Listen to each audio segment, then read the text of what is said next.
আমার সাথে তার আইসিইউতে যে কথা হয়েছে, আমি বললাম যে তুমি কেন এই কাজ করতে গেলা? বলে আমার বাচ্চারা আমার সামনে সব পুইরা মারা যাচ্ছে, আমি এটা কিভাবে সহ্য করি। আমি সর্বোচ্চ চেষ্টা করছি বাচ্চাদের, কিছু বাচ্চা বের করছি, আরো কিছু বাচ্চা বের করতে গেছি, এমন সময় এক্সপ্লোশন আরো জোরে হয়ে আমি আর কিছু নেই। ওর ভিতরে সে নিজে পইরা নিজে পুরা ভাই 100% বার্ন হয়ে গেছে, পা থেকে মাথা পর্যন্ত চুল। শুধু সে বেঁচে ছিল, একটু কথা বলতে পারছে আইসিইউতে।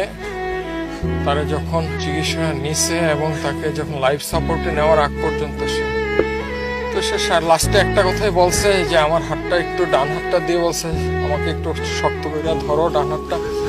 আমি শক্ত করে ধরছি, ভাই ধরা যায় না, পুরা সব কিছু পুরা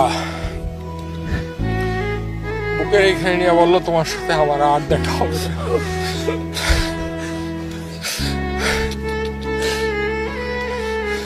এরপরে ভাই ভেন্টিলেশনে নিয়ে যায়, এর 1-1.5 ঘন্টা পরে কার্ডিয়াক অ্যারেস্ট করে সে পৃথিবী থেকে